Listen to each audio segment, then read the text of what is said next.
Bueno, le demasiado contamos, bien. sí, exactamente, a todos los amigos, a todos les damos les vamos dando la bienvenida. Usted va con, digamos, no hay ningún problema, son cosas que pasan, teníamos todo preparado, todo listo, así que le vamos a dar más que la bienvenida en estos momentos a Miguel, al doctor Miguel Auge. Un gusto y un placer tenerlo.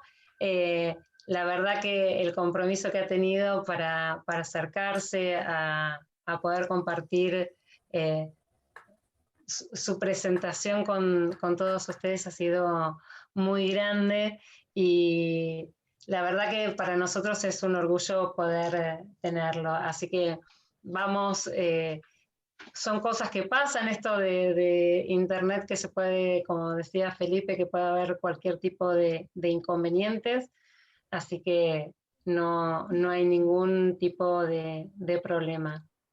Cuando usted desee, podemos dar inicio. Bueno, ahora Hay yo un montón de estoy, gente muy querida por usted que lo respeta mucho y que lo aprecia mucho y que está muy interesada en... bueno, acá me aparece su función de compartir las Está en pantallas y pausa. está en pausa. No hay Está en problema pausa. con eso. Tiene que dejar de compartir un segundo. Ahí Deja ve el de botón. compartir. Exacto. Bien.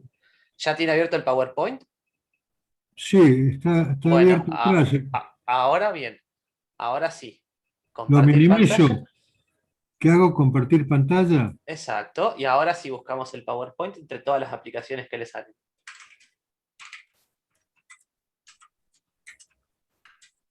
Bueno, ahí está el PowerPoint minimizado. Va, en tamaño lo amplío.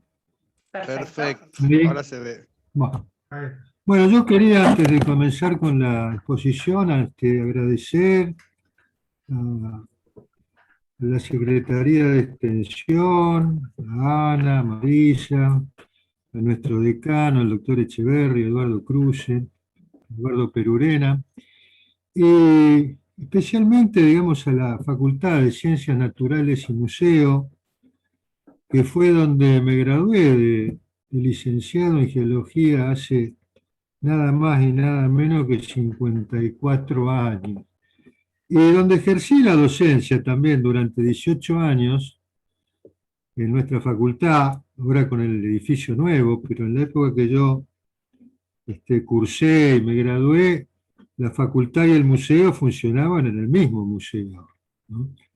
Después, bueno, ya en la década del 90 se construyó el nuevo edificio. Bueno, y lamentablemente en el año 80 tuve que dejar la docencia en la facultad, porque, bueno, como nos pasa a los naturalistas y particularmente a los geólogos, tuve que hacer trabajos en el interior del país. Después, cuando volví en el año 85, seguí mi carrera docente en la Universidad de Buenos Aires como profesor de hidrogeología, ahí estuve 25 años. Y ahora realmente es una distinción poder volver a mi facultad, ¿no? A la Facultad de Ciencias Naturales y Museos. Así que les agradezco a todos la oportunidad que me han brindado. Bueno, Bueno, y el tema de la... Miguel, si nos permite un segundito antes de comenzar, eh, vamos a contarles a todos los participantes de qué se trata el ciclo, que este es un ciclo de arsénico en la provincia de Buenos Aires, un problema de historia con posibles soluciones, que tenemos el gusto y el privilegio de hoy en la primera disertación tener al doctor Miguel Auge, que contamos con el aval del Consejo Profesional de la Facultad, perdón, Consejo Profesional de Ciencias Naturales de la provincia de Buenos Aires, de la Asociación de Universidades de Montevideo, del Grupo de Montevideo, del Departamento de Hidráulica, de la Facultad de Ingeniería de la Universidad Nacional de La Plata, de Aguas Bonaerenses, Sociedad Anónima, y de la Academia Argentina de Ciencias del Ambiente. Antes que usted pueda comenzar con su disertación, les contamos que por un lado vamos a pedirles a todos los participantes, tenemos casi 300 personas en la sala, por lo cual va a ser más fácil que a medida que el doctor vaya haciendo su disertación, puedan hacernos los comentarios por el chat o las preguntas que luego las vamos a ir levantando para poder dar contestación a las preguntas que surjan. Y le quisiera dar la palabra a nuestro señor decano, a nuestro decano, al doctor Ricardo Echeverri, para que dé la apertura y que diga unas palabras en esta ocasión. Así puede empezar Miguel. Ricardo. Bueno, Ana, muchas gracias. Sí, Miguel está muy ansioso, así que vamos a hacerlo rápido para que pueda dar su conferencia. Bueno, buenas tardes para todos, y es para nosotros una satisfacción recibirlos en este ciclo de conferencias virtuales sobre temáticas ambientales. El mismo, como dijo Ana, fue pensado como una serie de actividades abiertas a la comunidad, y en el caso particular de este ciclo del arsénico se va a extender desde hoy hasta el 6 de julio. Con motivo de un ciclo anterior sobre el Día del Agua, Miguel estuvo participando del mismo y nos propuso dar esta charla sobre el arsénico y el agua subterránea. Entonces, desde la Secretaría de Extensión, como dijo Ana, se planteó la realización de este evento, que hoy iniciamos con la conferencia de Miguel. Como todos ustedes saben, el arsénico es un elemento químico de elevada toxicidad, y la ingestión prolongada de aguas con tenores elevados produce severos inconvenientes para la salud humana. De ahí la importancia de poder analizar y escuchar lo que dicen los expertos en las distintas temáticas y poder nosotros tener una idea más precisa. Miguel, a través de la conferencia, nos va a introducir en la temática y nos va a dar un panorama general sobre la problemática, así como la situación de las aguas subterráneas en distintos ambientes del territorio bonaerense y posibles medidas de mitigación. Bueno, Miguel ya prácticamente se presentó, pero para todos los que lo conocemos, es licenciado en Geología de la Universidad de La Plata. Fue docente en nuestra universidad. Yo lo tuve de docente en el curso de ingreso, que en esa época eran 3 meses, y fue muy buen docente, y luego, como él contó, se tuvo que ir por razones profesionales de la facultad. Es doctor en Ciencias Geológicas de la Universidad de Buenos Aires y fue profesor titular de Hidrogeología por 25 años en esa universidad.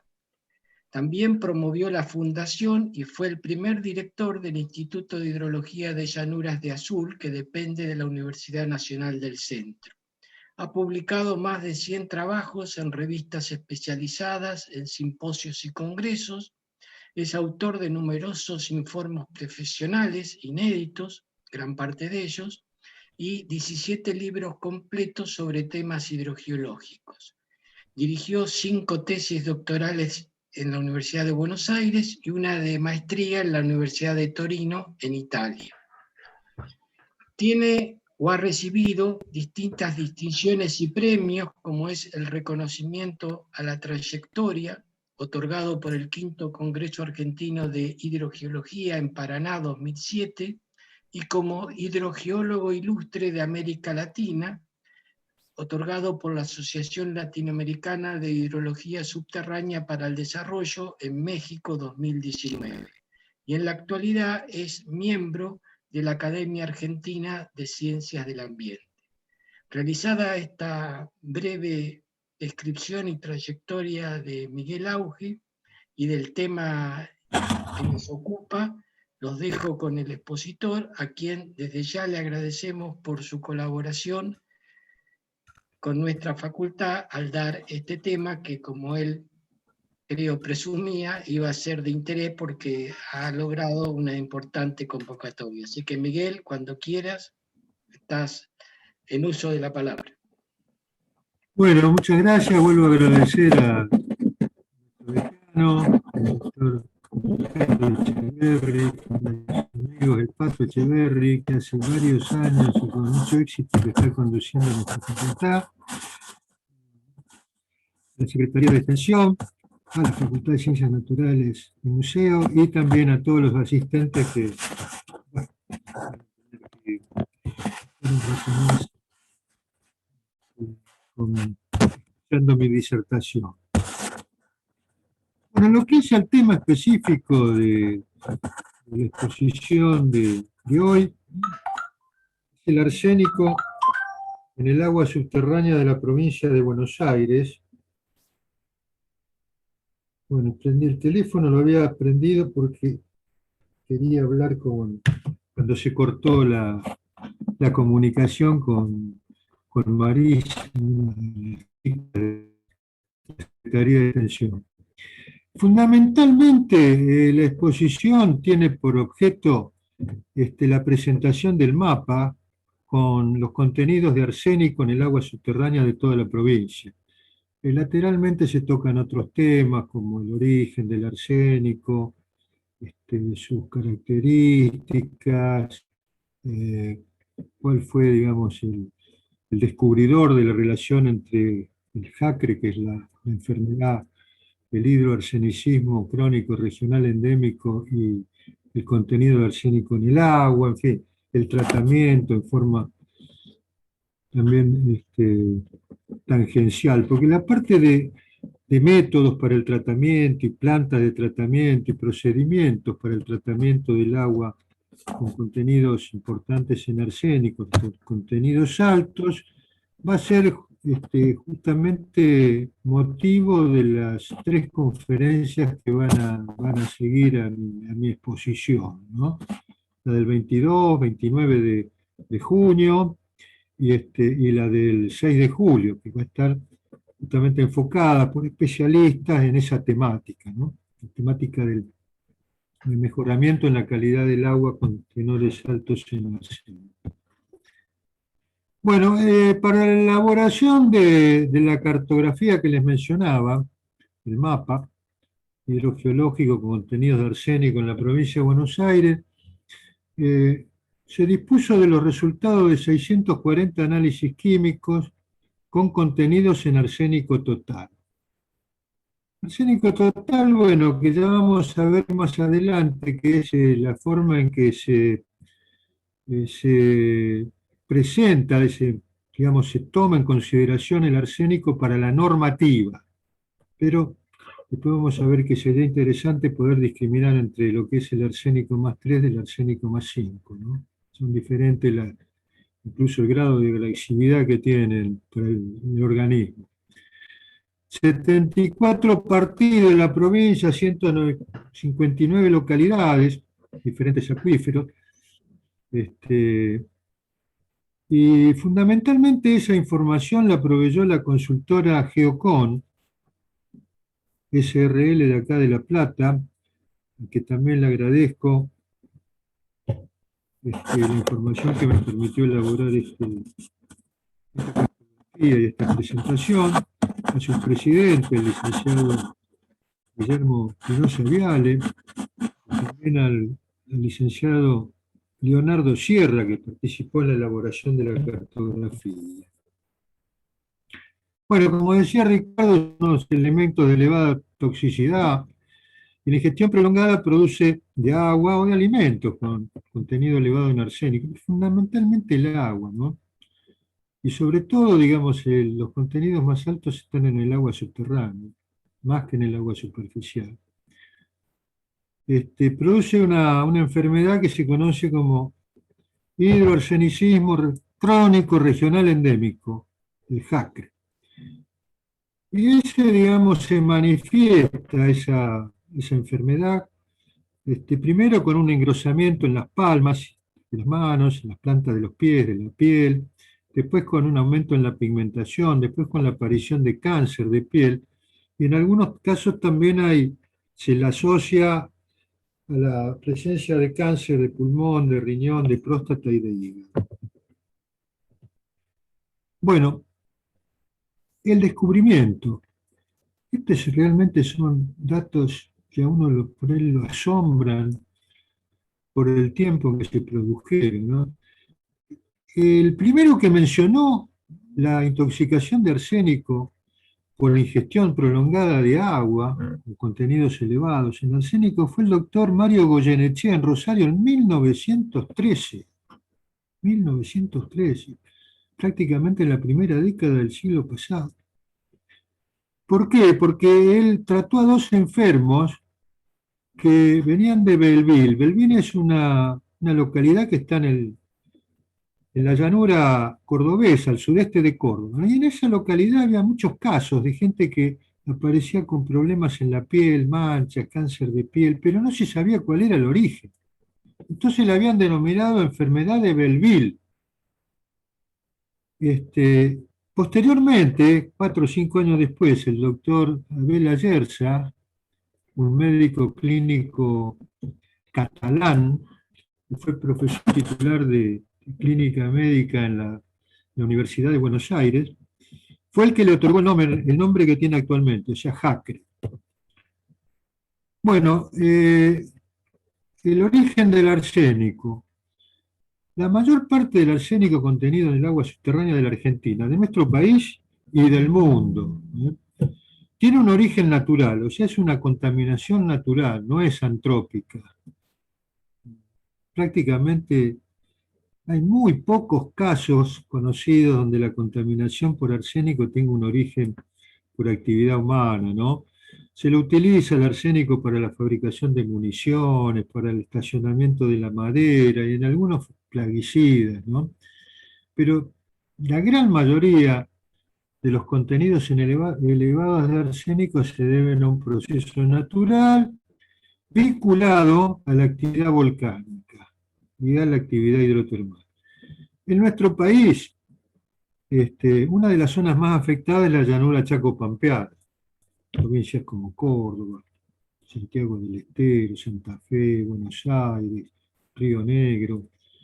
Pero no solamente esa, la región de la llanura chaco-pampeana tiene problemas por el tenor elevado de arsénico en el agua subterránea. También lo tiene la zona de Cuyo, el noroeste, Catamarca, La Rioja, Jujuy, Salta, Tucumán, Formosa, en fin, gran parte de la Patagonia también. Y el proceso, digamos, de contaminación es por la infiltración, la mayoría de las veces de la lluvia, a través del suelo, que atraviesa niveles de sedimentos de origen volcánico, fundamentalmente cenizas volcánicas, entonces diluye minerales arsénicos y lo incorpora a los acuíferos, particularmente, inicialmente al acuífero freático, que es el más somero, y posteriormente, en algunos casos, a los más profundos, ¿no? El principal agente de transporte de esos componentes producidos por el vulcanismo en nuestro país es el viento, que lo ha traído y lo sigue trayendo desde la cordillera de los Andes hacia el este, ¿no? Y fue el que dio origen también a la formación del loess pampeano, que es donde se acumulan en nuestra llanura chaco-pampeana esas cenizas, esos niveles tobayos, que son los mayores productores de arsénico que después aparecen en los acuíferos, ¿no?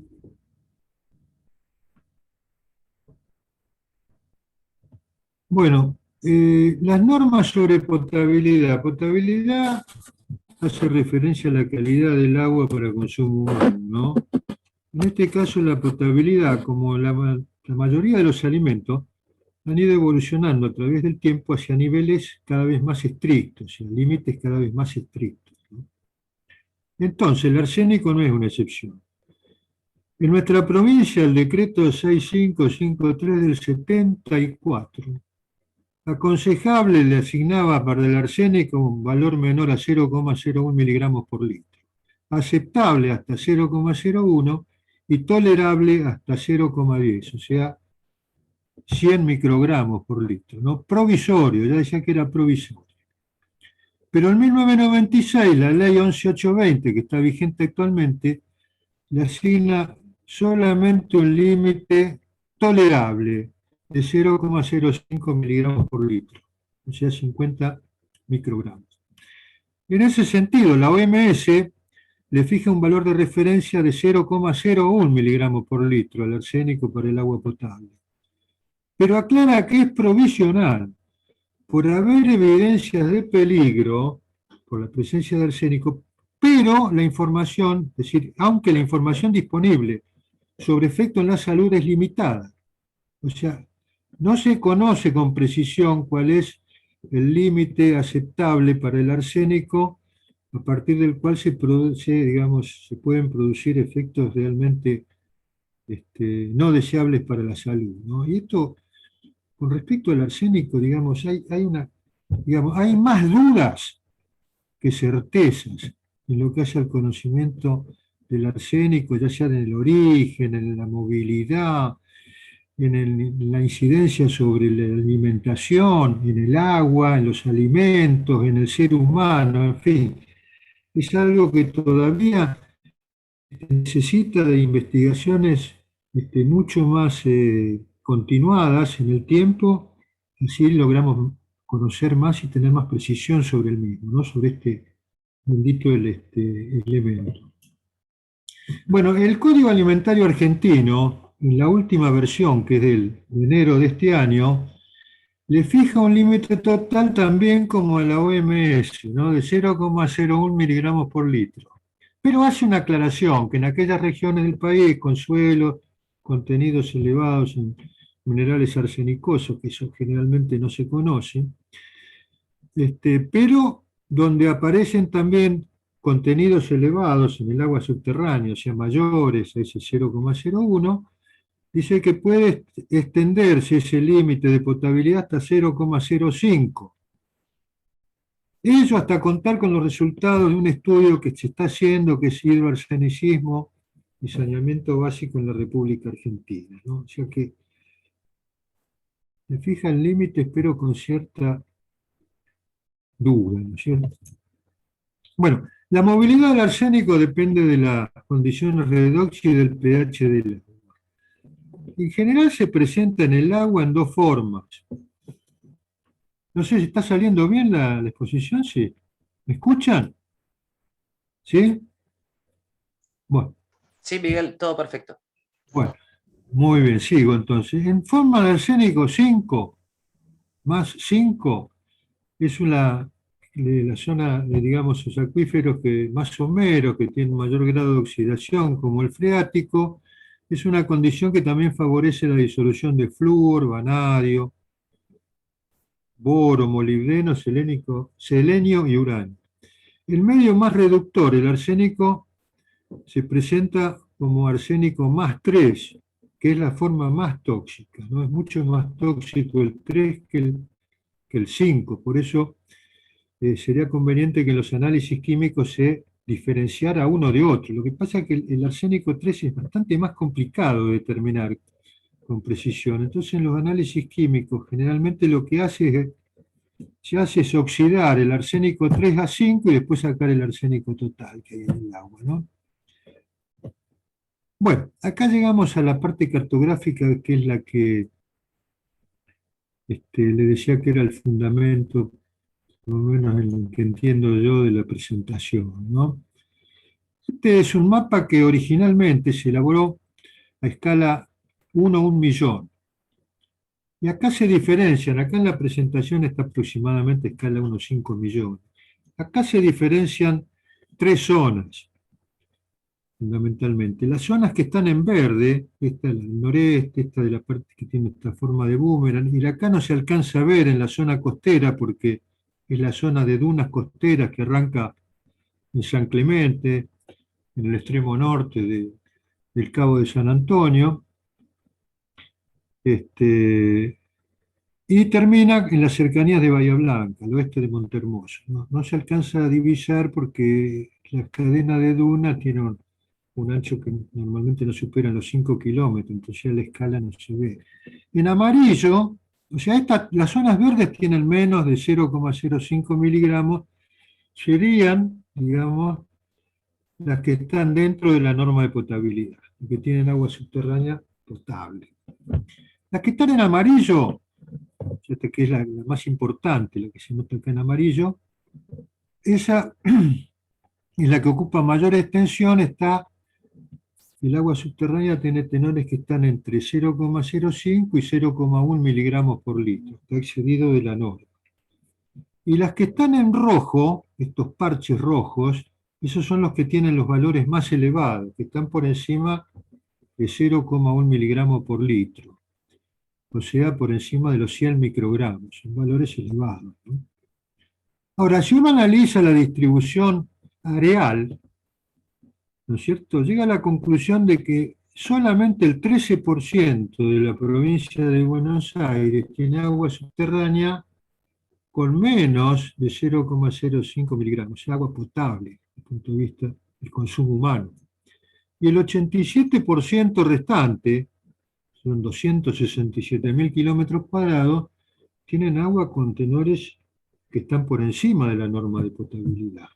Entonces, esto realmente asusta, ¿no es cierto? Pero vamos a ver que dentro de todo tiene un lado favorable la cosa, porque si bien la superficie es muy amplia, la concentración poblacional, la mayor concentración poblacional de nuestra provincia está justamente en áreas donde el agua es apta desde el punto de vista de la concentración de arsénico.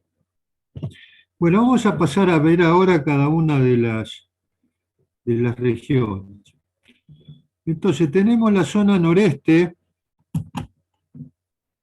que es la que está verde, indicada acá, que arranca en las cercanías de La Plata, se extiende hasta Cañuela y termina aproximadamente en San Pedro. Esa tiene entre 0,02 y 0,5, un promedio de 0,039, ocupa 16.600 kilómetros cuadrados. Está fundamentalmente, esa zona se abastece del acuífero Puelche y es la más poblada de nuestra provincia porque es ahí donde está el conurbano de Buenos Aires, ¿no? La ciudad de Buenos Aires no la contemplamos ahí. Sí. Miguel, lo interrumpo un segundito. ¿Podrá Sí. subir un poquito el volumen o acercarse un poco más al micrófono? Porque algunos oyentes están diciendo que no lo escuchan bien. El micrófono, Ahí está, bueno, ahí pero está el mejor. volumen, ¿cómo lo subo el Ahí está, volumen? ahí se escucha perfecto, ahí se escucha perfecto. Un poquito más cercano. Acá tengo que estar entonces, bueno. Ahí está bien. Entonces Ahí está bien. decía que, ¿ahora se escucha bien? Sí, se escucha perfecto. Entonces decía que acá hay 12.300.000 habitantes aproximadamente, sin contar la ciudad de Buenos Aires, que se abastece con agua, exclusivamente con agua del Río de la Plata, ¿no? Bueno, el acuífero más explotado es el Puelche, tenemos la explotación que produce, digamos, se abastece del acuífero Puelche en muchas ciudades, también tienen compartido el abastecimiento, sobre todo las que están en la margen del río Paraná, como desde San Nicolás hasta Ramallo, San Pedro, Varadero, Zárate, Campana, ¿no?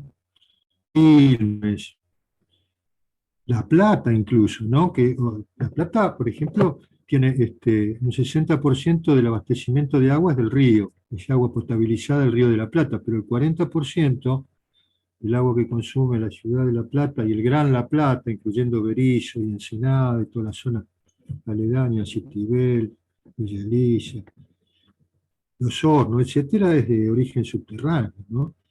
En este sentido también es importante señalar la trascendencia que ha tenido el agua subterránea en el desarrollo de La Plata, porque La Plata se fundó en 1882, pero en 1885, o sea, 3 años después, en esa época las cosas y los políticos prometían y cumplían lo que decían, el gobernador de la provincia de Buenos Aires y fundador de La Plata, el doctor Dardo Rocha, le encargó un estudio de ingenieros, Medici y Lavalle, que analizara cuál era la fuente más conveniente para abastecer de agua a la ciudad. Una era el Río de la Plata, y la otra eran algunas perforaciones que ya los habitantes de esa época, antes que se fundara la ciudad, estaban aprovechando algunos del acuífero superior del Pampeano y otros del Puelche. Pero entonces, bueno, ¿qué se hizo? Se construyó una perforación, la primera perforación profunda para estudiar las características del acuífero en el Parque Saavedra. Se estuvo operando durante 3 meses en forma continuada, haciendo análisis químicos de la calidad del agua y del rendimiento de la perforación. No hubo cambios en el rendimiento ni en los niveles piezométricos, la calidad del agua excelente. Entonces, este estudio de los ingenieros Lavalle y Medici llegó a la conclusión que era más conveniente el aprovechamiento de agua subterránea para el abastecimiento a la ciudad que la del agua de río, porque el agua de río ya tenía signos de contaminación por una población de 1 millón de habitantes que estaba aguas arriba de La Plata. Así que así comenzó ya en 1885 la provisión de agua. La Plata fue la primera ciudad importante del país que se abasteció con agua subterránea.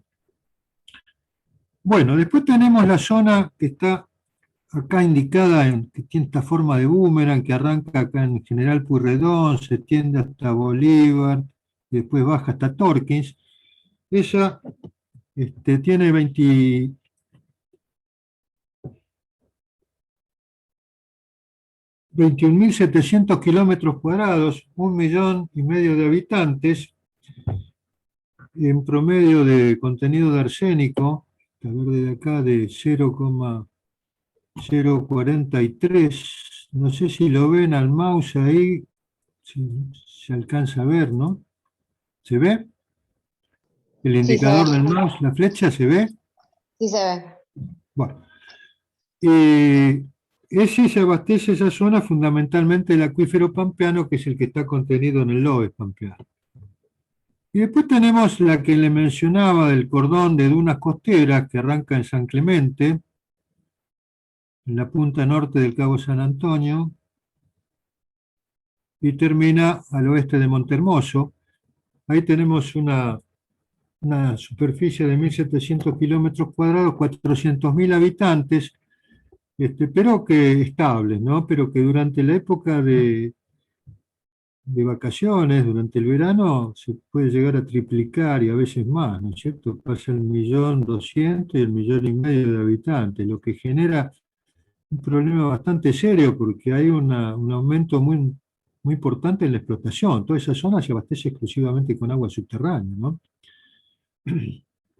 Y eso produce un exceso de extracción con una sobreexplotación que daña la calidad del acuífero que está contenido en las dunas y por debajo de las dunas, ¿no?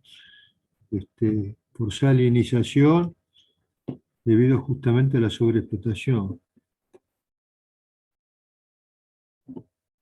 Bueno, la que tiene entonces entre 0,05 y 0,01 miligramos por litro es la zona que está en amarillo, tiene 178.000 kilómetros cuadrados, que es el 58% de la superficie total de la provincia, pero alberga 470.000 habitantes. O sea, el 3% del total. Ese se abastece fundamentalmente del acuífero pampeano.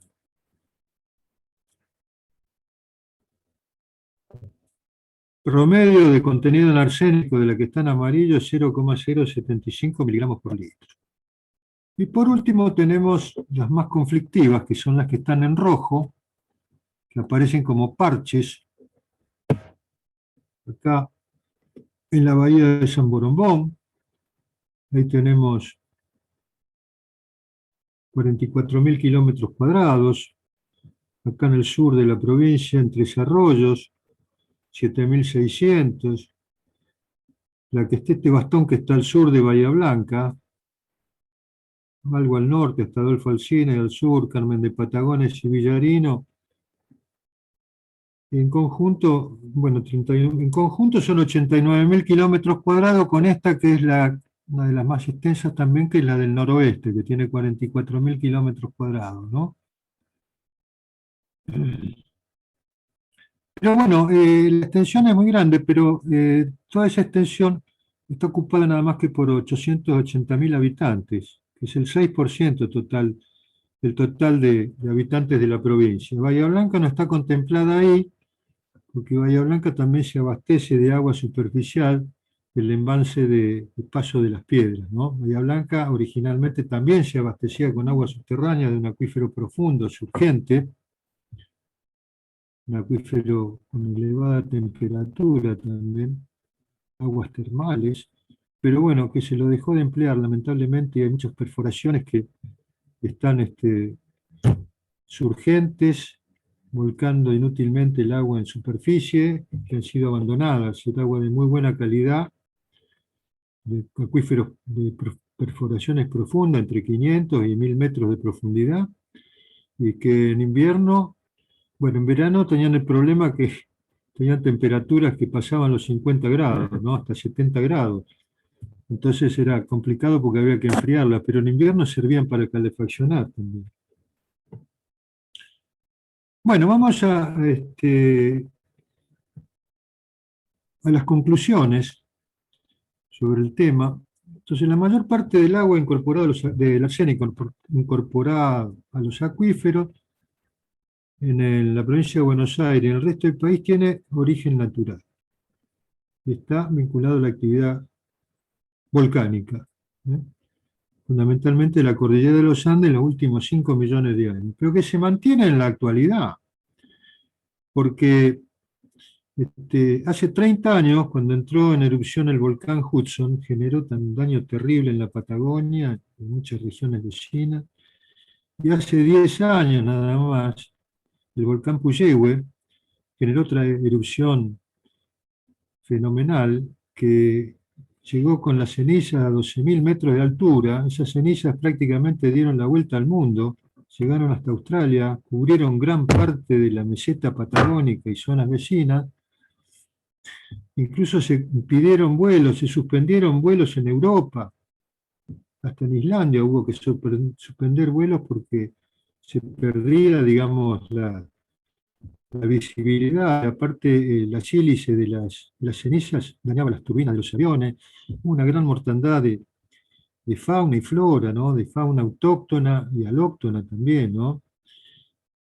Guanacos, ciervos, liebres, peludos, pumas, y además de ovejas y vacas, ¿no? Porque los animales tenían graves problemas digestivos por la sílice de la ceniza, lugares que había 2 metros de espesor de ceniza en las cercanías del volcán, que los dos volcanes ubicados en Chile, ¿no?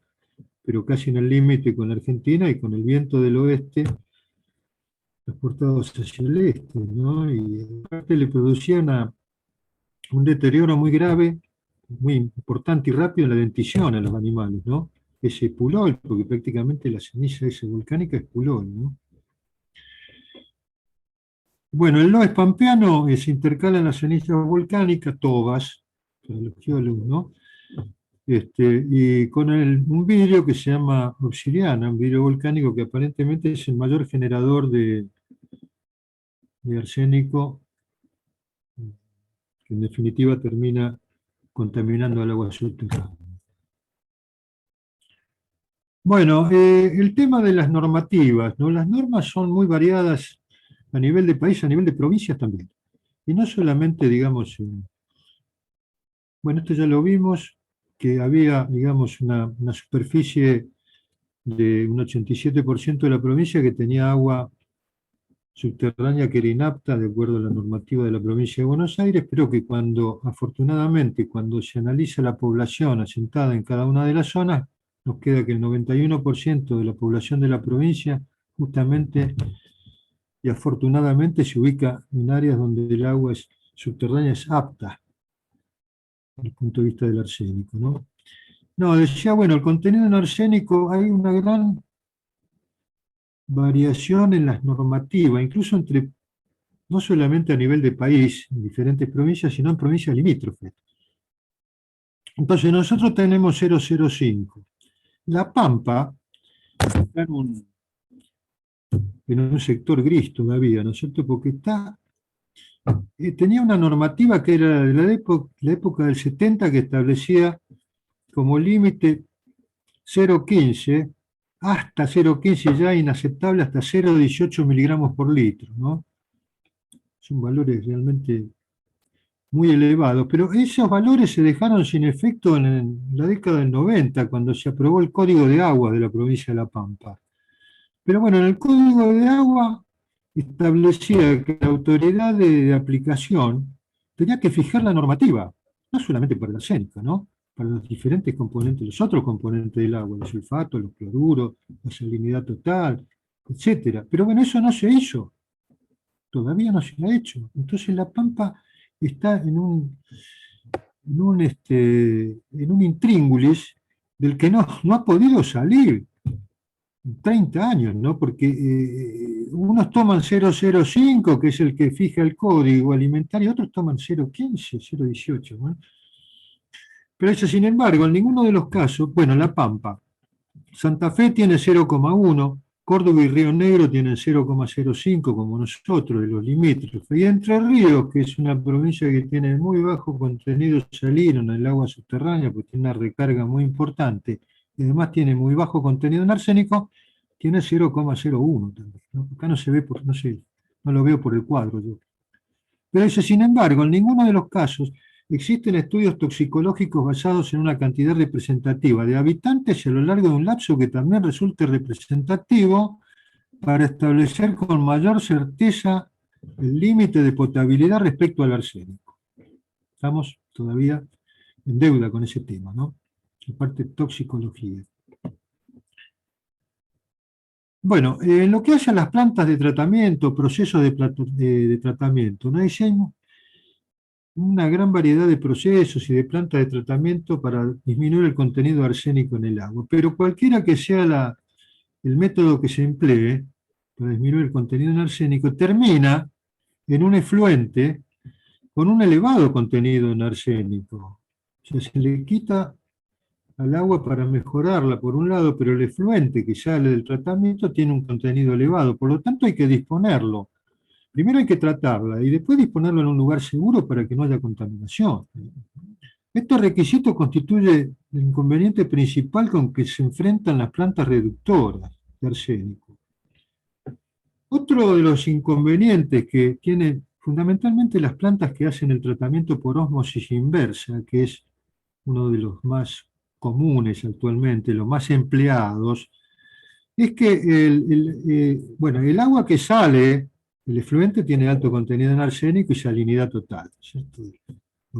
Pero el agua que queda, retenida por la membrana, que es obligada a pasar, digamos, a través de elevadas presiones, para los que se necesitan también elevadas energías, costos muy elevados de la membrana del proceso, ¿no?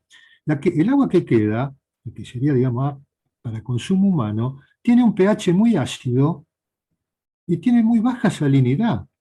Por lo tanto, también hay que mejorarla para hacerla realmente útil para el organismo, porque el agua es un alimento. Y si tiene muy pocas sales, y si tiene un pH ácido, hay que aumentar el pH agregándole cal. Y si tiene muy pocas sales, hay que agregarle sales, porque las sales son necesarias para el desarrollo del organismo, para el buen desarrollo de la salud. Los bicarbonatos, el calcio, el magnesio, el sulfato, el cloruro.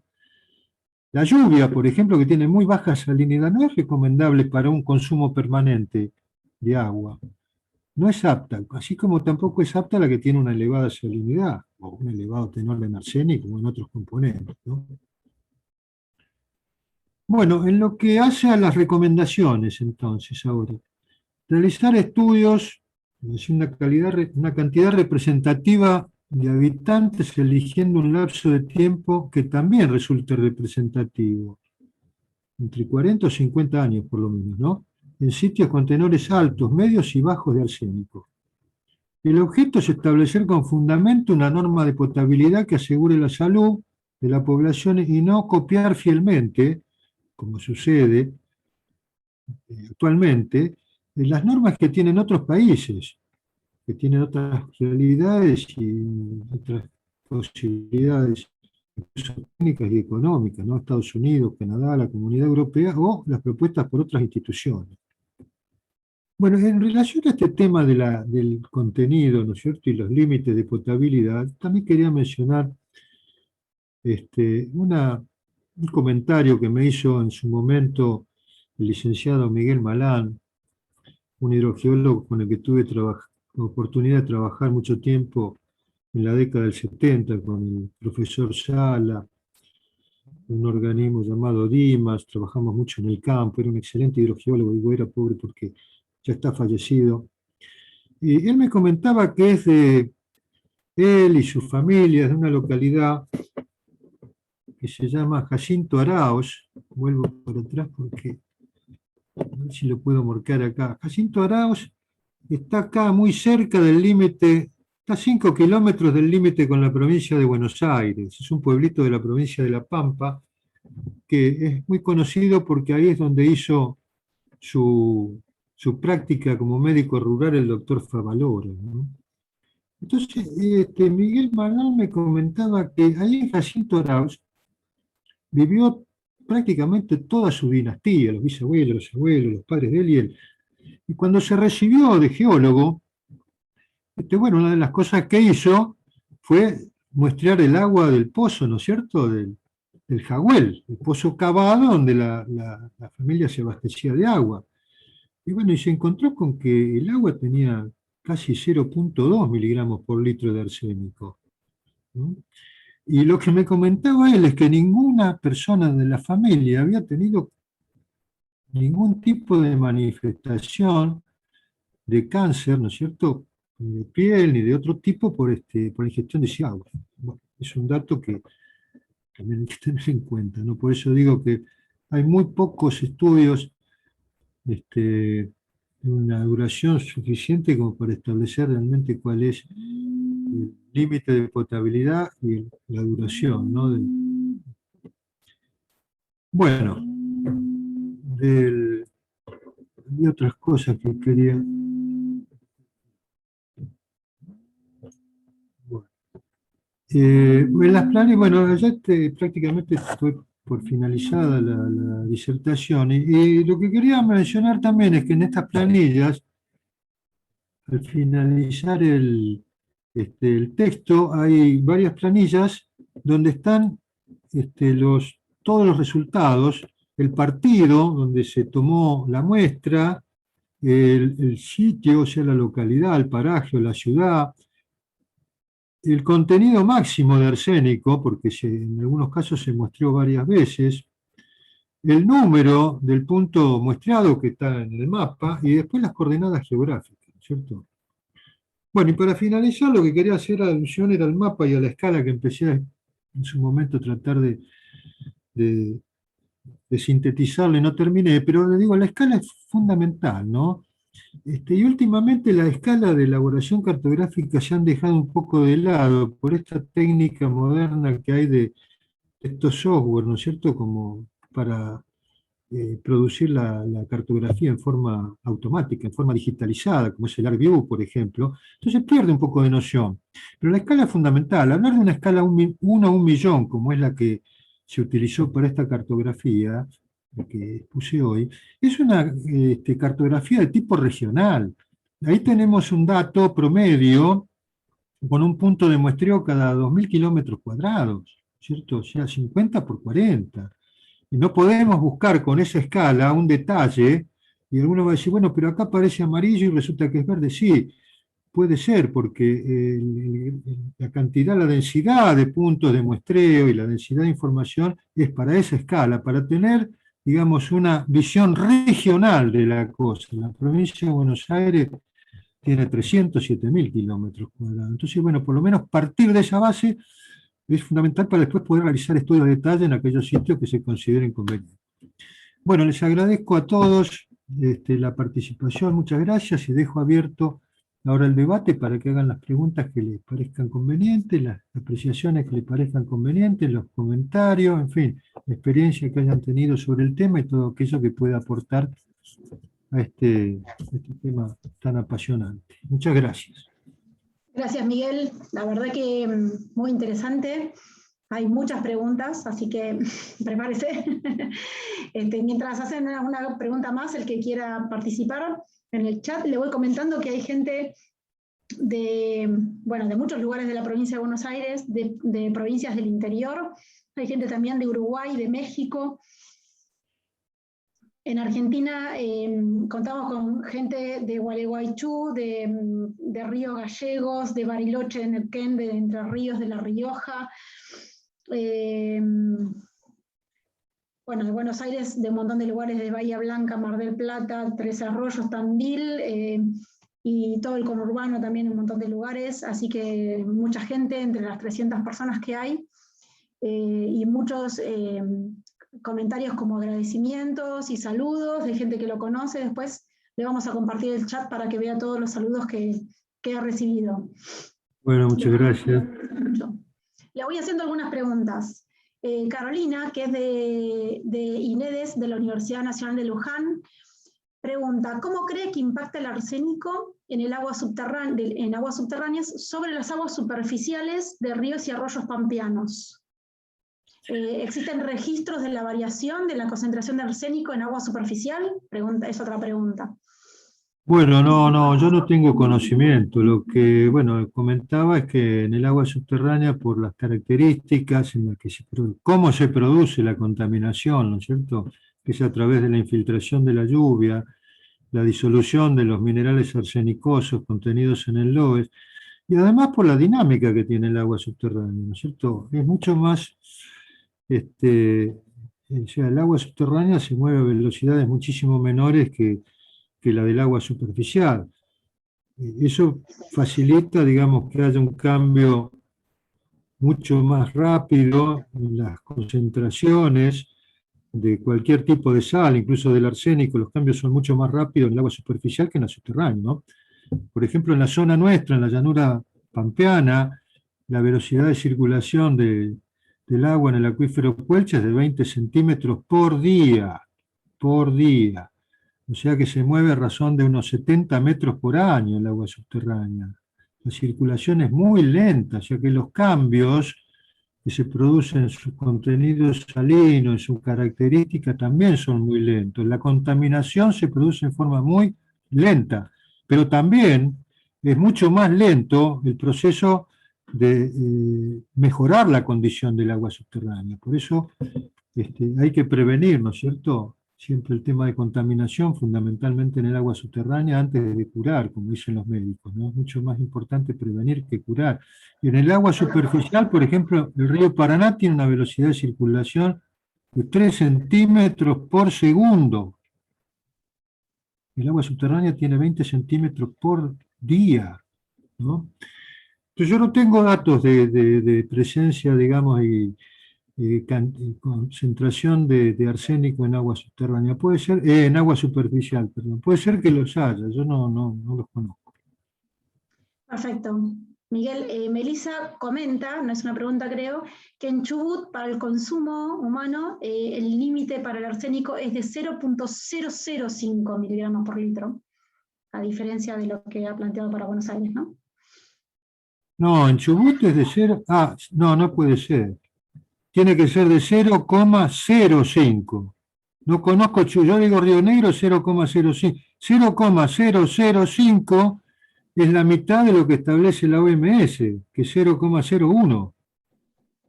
Sí, tal cual. Bueno. O sea, lo que usted me está diciendo son 5 microgramos por litro. Claro. Eso es prácticamente casi imposible de detectar en los laboratorios. El límite que establece la OMS y la Comunidad Europea y todas las normas de más desarrollo son 10 microgramos por litro. Así que debe haber un error ahí. Si es 0,005, eso no, es prácticamente, es una limitación total. No va a haber agua subterránea que llegue a esa concentración. Bárbaro, gracias por la respuesta. Florencia pregunta si hay alguna relación con paleoambientes o antiguas geoformas y la concentración de arsénico, y si se sabe por qué hay mayor concentración en las zonas que marcó en el mapa, ¿no? Bueno, Sí, evidentemente hay. Siempre hay relación con las geoformas y siempre hay relación con la geología, ¿no?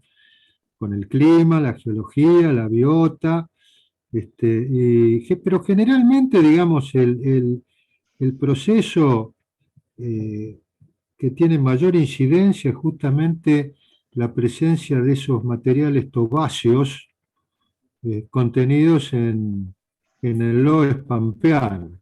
En algunos casos aparecen varios niveles de tobas en el espesor que tiene el- el sedimento, los sedimentos pampeanos, ¿no? Que son muy variables.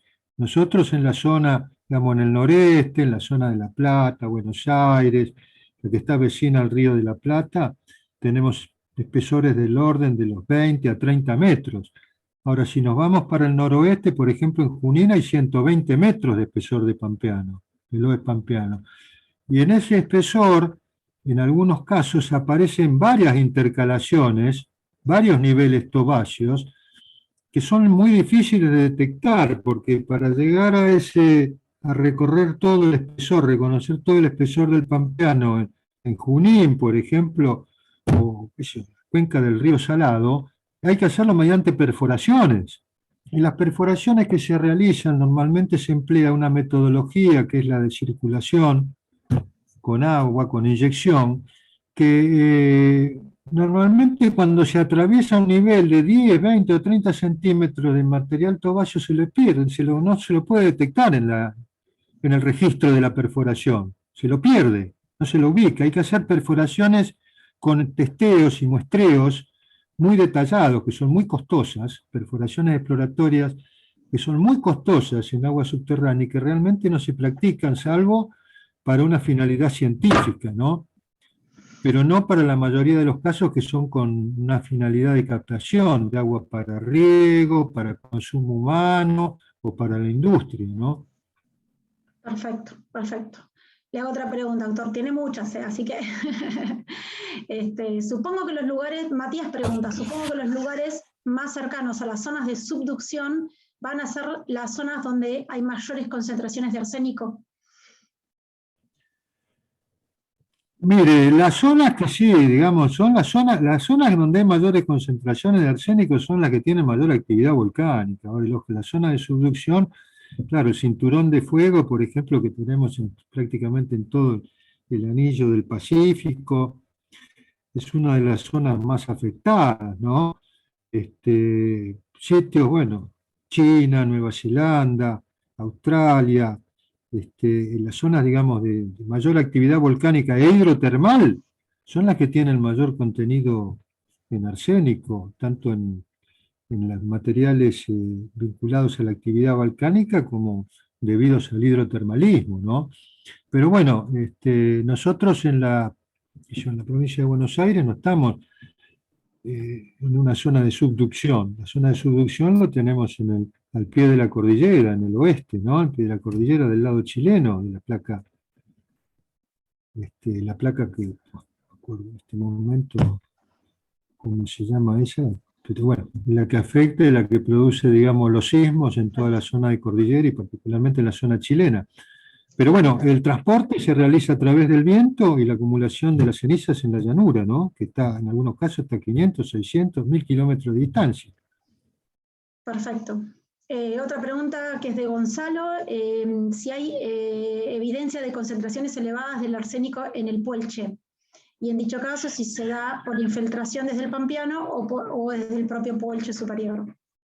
Bueno, ese es un tema que sí, hay en algunos sitios donde, digamos, el acuífero Puelche está, no digo que tenga elevadas concentraciones, pero que está por encima del límite ese de potabilidad que recomienda el Código Alimentario de 0,01. Por eso tengo entendido que AISA, que es Aguas y Saneamientos Argentinos, que tiene la distribución, la provisión de agua potable a la ciudad de Buenos Aires, y aparte del conurbano también, a varios partidos del conurbano, está buscando, digamos, la producción está intentando distribuir agua con un contenido de arsénico que esté por debajo de 0,01 o hasta 0,01, ¿no?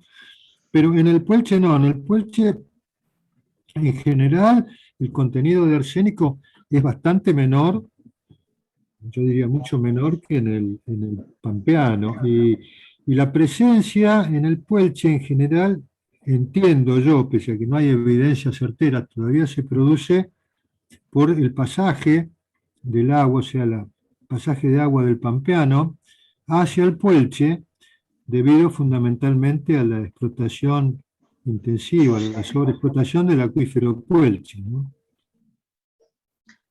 Perfecto, doctor. Una pregunta más de Ana, y también hay otros más que preguntan lo mismo. Si hay alguna interacción entre los herbicidas, pesticidas y fertilizantes usados en la producción agropecuaria con el arsénico en el agua. Bueno, ahora hay pocos, los fertilizantes no tienen arsénico. Los que tienen arsénico son algunos plaguicidas, pero la mayoría de esos plaguicidas están prohibidos, ¿no? Pese a que todavía acá hay muchos como que están prohibidos por la legislación nuestra, como muchas cosas, ¿no es cierto? Nosotros en Argentina, como en muchos países, sobre todo países en vías de desarrollo, ¿no? Que tenemos una amplia legislación para muchas cosas, ¿no? Para el cuidado del ambiente en general, del agua, del suelo, del aire, de la biota. Tenemos una normativa muy estricta, ¿no? En los papeles, en las leyes. Pero el problema que tenemos nosotros fundamentalmente es que después se le dé cumplimiento a esa normativa. Entonces hay muchos plaguicidas que están prohibidos, que no se pueden utilizar. Sin embargo, se los sigue empleando porque son baratos y se los sigue vendiendo, pese a que no se lo puede hacer, ¿no? Ahora, la mayoría de los que conozco no tienen arsénico en su composición, ¿no? Pero hay algunos que todavía sí lo tienen, ¿no? Entonces, habría que hacer un seguimiento de esos plaguicidas para ver cuáles son los que todavía siguen empleando alguna cuota de arsénico en su composición. Perfecto, perfecto. Otra pregunta que es de Carlos. Él pregunta sobre si la cuenca del río Salado traslada y redistribuye el arsénico a la bahía de San Borombón. ¿Cómo no? A ver si me lo puede repetir un poquito más. Si la cuenca del río Salado sí traslada y redistribuye el arsénico a la bahía de San Borombón. Bueno, yo no sé, por eso le comentaba que no sé si, no conozco análisis químicos sobre arsénico, no tengo datos yo por lo menos, del río Salado. O sea, no tengo datos de arsénico del agua superficial del río Salado, así que no sé si el río Salado tiene contenidos medios, bajos o elevados en arsénico, y si hay, digamos, un muestreo que tenga en cuenta los periodos de crecida del río, los periodos de agua normal y los periodos de baja, ¿no? Porque en los periodos de sequía debido a baja precipitación pluvial, los ríos y los arroyos de nuestra provincia van perdiendo caudal, van perdiendo altura, van perdiendo cota y reciben mayor aporte de agua subterránea que durante los periodos de crecida. Durante los periodos de crecida, la mayor parte del agua que trasladan los ríos es justamente aporte del agua superficial, de agua que se escurre superficialmente, producto de la lluvia. Ahora, en los periodos de estiaje, la cosa va cambiando y llega un momento en que el mayor aporte que recibe el río, en algunos casos incluso llega a secarse, ¿no es cierto? El río Salado, el río San Borombón, ese aporte subterráneo. En ese caso habría que también tener muestras para saber si el aporte subterráneo genera, digamos, un aporte adicional al agua, al contenido arsénico del río. Perfecto. Otra pregunta. Miguel, Marisa, perdóname un segundito, antes de continuar. Miguel, le hago una consulta, así puede ver el resto de todos los participantes que están en la sala. Si le parece, vamos a dejar de compartir la presentación, así puede ver a todos los invitados que están, a todas las personas que están en la sala, si está de acuerdo usted. ¿Sí? Bueno, si no hay más preguntas, no hay más intervenciones. Si no hay más preguntas, no hay más intervenciones, sí, no tengo ningún inconveniente. Sí, sí hay más preguntas. No sé si quieren que siga leyendo preguntas o se está haciendo muy largo. No, no. Te muteaste, Ana, no te escuchamos. Perdón, yo decía de compartir la pantalla entre todos, a no ser que el doctor necesite usar la presentación del PowerPoint y él puede ir contestando las preguntas. No, está bien. Entonces, pico acá en deja de. No, nosotros nos encargamos, ahí está. Ah, bueno, está bien, ya está. Bárbaro, listo. Era para que pudiera ver a todos los invitados que bueno, va a ser. Pero va a seguir contestando preguntas. No, va a ser gratificante para mí. Bueno, esperen que tengo que encontrar algo por donde iba, que me cambiaron la pantalla. Ahí está. En la provincia de Santa Fe, hace algunos años se realizó un estudio regional del Acre que ocupó la totalidad de la provincia y algunos kilómetros desde Córdoba y Río Santiago, explica Amílcar, Hugo. ¿Y qué opinión tiene sobre adoptar límites foráneos? Bueno, yo no entiendo muy bien esa pregunta, no sé si usted la entiende. Miguel. No, pero no, lo que no entiendo, sí, lo de los límites foráneos sí, pero lo que no entiendo de Amílcar Risiga es un colega que justamente hemos tenido comunicaciones hoy por mail, que reside en Santa Fe, profesor de la Universidad de Santa Fe, del Litoral, pero lo que no entiendo es lo del Río Santiago, no, eso no me cabe, no, entendí Río Santiago. Bueno, hago otra pregunta a Amílcar. Le interesaría saber si pudo encontrar alguna relación entre el espesor de la zona no saturada, en espesor del LOES, hasta el nivel estático y el espesor aprovechado del acuífero. ¿Ahí se entendió? En relación al arsénico. Claro. Bueno, primero que había otra, la pregunta anterior de él hacía referencia a qué opinaba de las normas que venían del exterior, ¿no? Eso yo le había comentado que yo creo que no es conveniente, por eso tenemos que profundizar los estudios para verificar la incidencia real que tiene el arsénico en la salud y no copiar como hacemos nosotros y muchos países, porque nosotros copiamos las normas de potabilidad de los que elabora la OMS o de la Comunidad Europea o de países como Estados Unidos o Canadá, que más o menos tienen una normativa parecida, muy estricta, no solamente con respecto al arsénico, con respecto a la mayoría de los contaminantes, pero o la EPA de Estados Unidos, Environmental Protection Agency, ¿no? Nosotros lo copiamos, pero tenemos una realidad muy distinta, entonces tenemos que ir adecuándonos en todo, ¿no es cierto?, a nuestra realidad, la realidad de nuestro país. Ellos han tenido un desarrollo diferente, tienen una tecnología diferente, tienen características diferentes, tienen, digamos, la posibilidad de aplicar técnicas diferentes para mejorar la calidad del agua, para la explotación, para el control. Bueno, yo hace poco estuve en una disertación también por internet de un geólogo catalán, donde justamente él hacía mención a todo un control que ellos llevan en la Comunidad Europea, tienen, digamos, límites que tienen que cumplir, límites estrictos ambientales que los países tienen que cumplir con los procedimientos, con las investigaciones, con los controles, y los cumplen, porque si no los cumplen, la comunidad los sanciona económicamente, y no solamente les duele la parte económica, sino también la reputación que pierden, ¿no es cierto? Entonces, si tienen que hacer un estudio y tener resultados por una zona de riego, ¿no es cierto?, con agua subterránea, en una zona cultivada, por decir algo, con soja, porque lo estableció la comunidad y lo aceptó, lo tienen que hacer. No hay vuelta de hoja, ¿no es cierto? No se puede eludir la responsabilidad, y lo cumplen. Y yo repito, nosotros tenemos muchas normativas, muchas limitaciones, muchos controles, pero el problema es el cumplimiento, ¿no?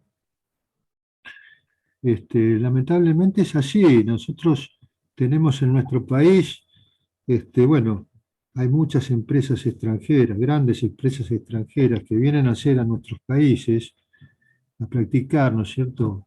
Llevar adelante prácticas y técnicas de explotación de agua, en fin, de yacimientos petrolíferos, mineros, que no lo pueden hacer en sus países de origen porque está totalmente prohibido. Y si lo hacen, la sanción es grave, ¿no? Bueno, y con lo otro, sí, yo, digamos, no tengo valores cuantitativos, ¿no? Respecto a la incidencia de la zona no saturada o subsaturada con respecto a la zona de saturación. Pero bueno, yo reitero que a mí me parece que en ese sentido lo más importante es establecer, digamos, cuál es la litología, los componentes mineralógicos que tiene, ¿no es cierto?, la zona no saturada, que está por encima de la superficie freática, y la zona saturada, que es la que está por debajo, ¿no? Pero bueno, no tenemos Bueno, por lo menos mucha información sobre el tema. bien, no vamos a poder leer todas las preguntas porque son muchas y algunas son muy largas o no son muy claras, pero les comento a todos que le vamos a acercar al doctor el chat que intercambiamos para que él pueda, con paciencia y tranquilidad, leerlas todas las preguntas.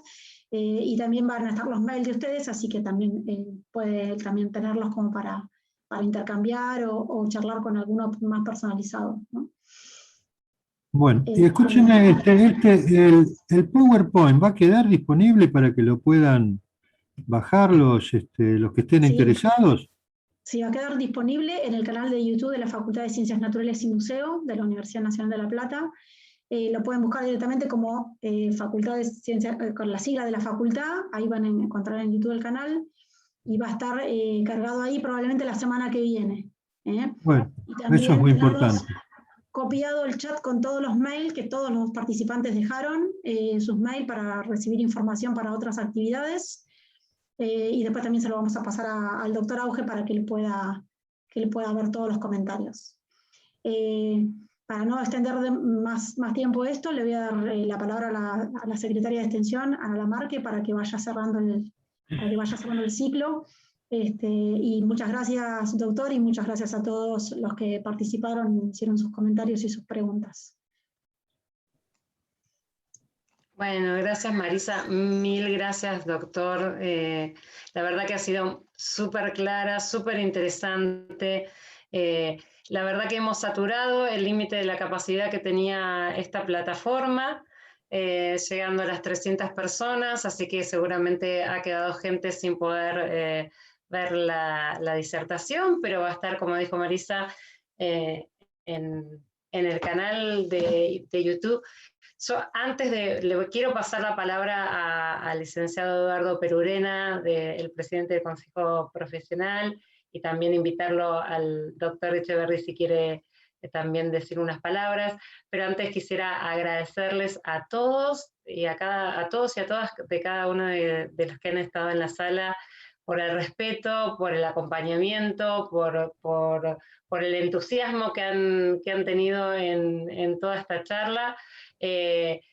Es bastante tarde y la verdad que se ha mantenido todo el público y como hoy decía bien Ricardo, es un tema muy interesante que despierta mucho interés en la comunidad y el doctor ha sido más que claro para quienes no venimos de las ciencias geológicas, por ejemplo.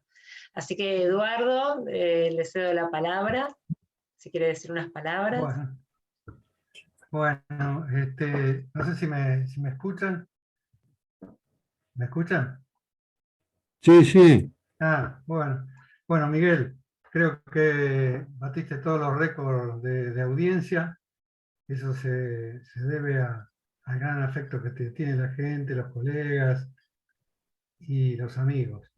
Así que yo quería felicitarte. Para mí ha sido como volver a vivir, porque los los temas que hablaste vos y eso, son los temas que yo he vivido y yo he trabajado, y algunas cosas hemos andado por ahí en alguna campañita juntos, así que agradecerte a vos la presencia, lo didáctico que has sido, lo buen tipo que sos, y a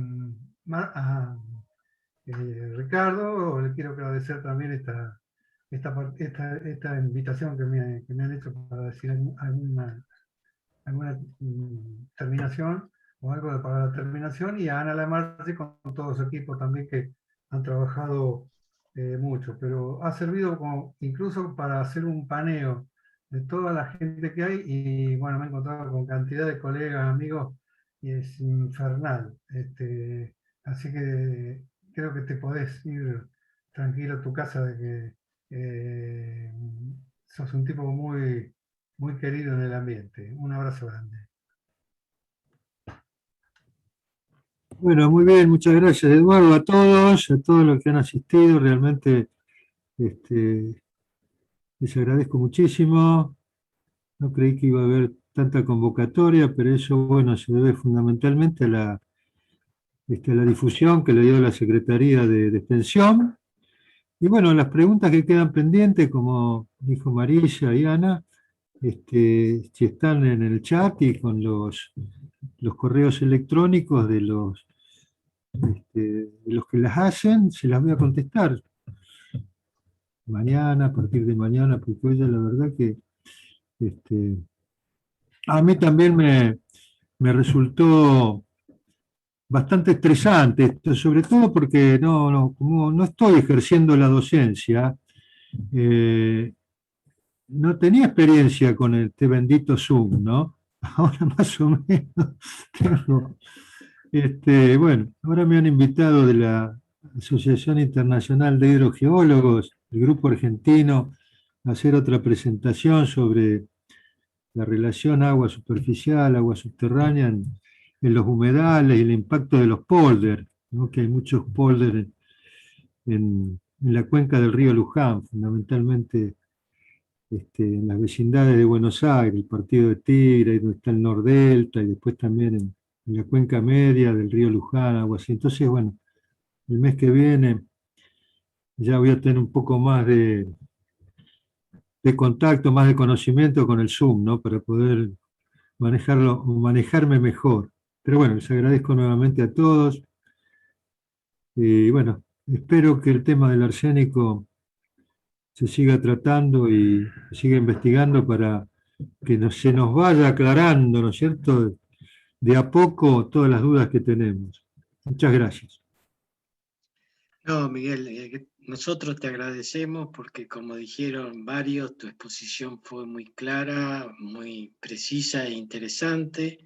Sé que las preguntas las vas a contestar y rápidamente porque te conozco de varios años, no haber trabajado con vos, pero de haber compartido, digamos, oficinas o la casa donde funcionábamos, y sé como la responsabilidad tuya. Así que te agradezco mucho. Creo que la gente estuvo, digamos, también manifestó ese agradecimiento porque realmente les gustó tu charla y les sirvió. A todos los que han estado presentes también nuestro agradecimiento, a Eduardo, que siempre nos acompaña con el Consejo Profesional, y a las chicas de la Secretaría de Extensión, que realmente son las que organizan y hacen el trabajo. En mi caso solamente acompaño, digamos, pero son ellas las que realmente trabajan, así que a todos, y a Felipe, que hizo el tema de la conexión, y ya quédate tranquilo porque ya vas a estar más ducho para la próxima exposición, Miguel. Pero.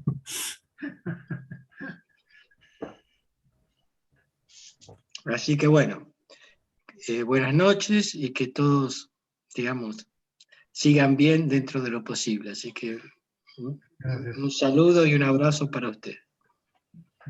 Muchas gracias a todos. Gracias a todos.